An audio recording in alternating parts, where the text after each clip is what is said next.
temptation for re'iyas einayim, the temptation to look at inappropriate things, is very powerful. And one of the ways to be machazik and fortify ourselves against this nisayon is to recognize how much we lose by even one, and kol shekain more, re'iyas that are inappropriate. And I want to share a thought about this with a story that I heard from Hagoyin Rabbi Stern Shlita, that he remembered from his years when he learned in Lakewood under our great Rosh Hashiva, Rabbi Zecher Tzadik Livrocha. In those days, Lakewood was a sleepy town besides the yeshiva, and there was hardly any visitors or people who would come into the yeshiva in the middle of Seder. If someone walked in who wasn't part of the yeshiva, it would be a curiosity. An obviously English-looking gentleman with a little child walked into the Beis Medrash, and he looked around hesitatingly. And Reb Meir Stern, being a friendly bocher, went over to him and said, "Could I help you? Shalom Aleichem."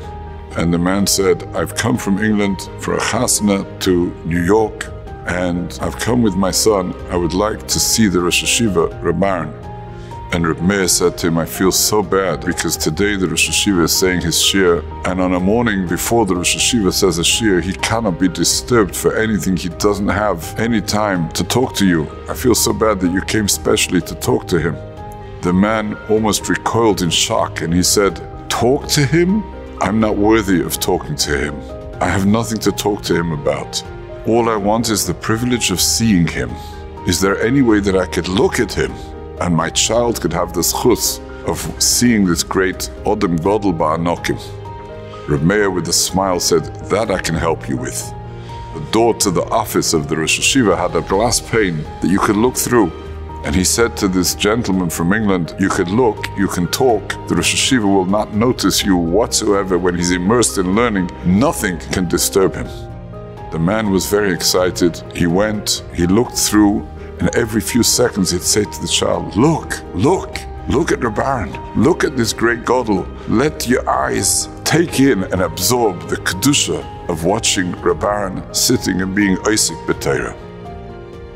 What a beautiful story that teaches us how an Eloch Yid understands the preciousness of the wonderful things that our eyes can absorb. And we've all absorbed great things in our lifetime. But our eyes can only hold on to that Kedusha if we're not poigim, if we don't sully them with re'iyas that are inappropriate. Ureisem oisai, the Torah teaches us, when you look at the tcheles, uschatem es kol mitzvahs Hashem. But don't stray after your eyes, which you have an inclination, which you naturally want to look at, because then you're going to lose the skula of zchira. Lema'an tizkru va'asisem es kol mitzvahsai. Let us hold on to this word Vayimaen throughout our life, so that we'll be zeicher to lema'an tizkru va'asisem es kol mitzvahsai.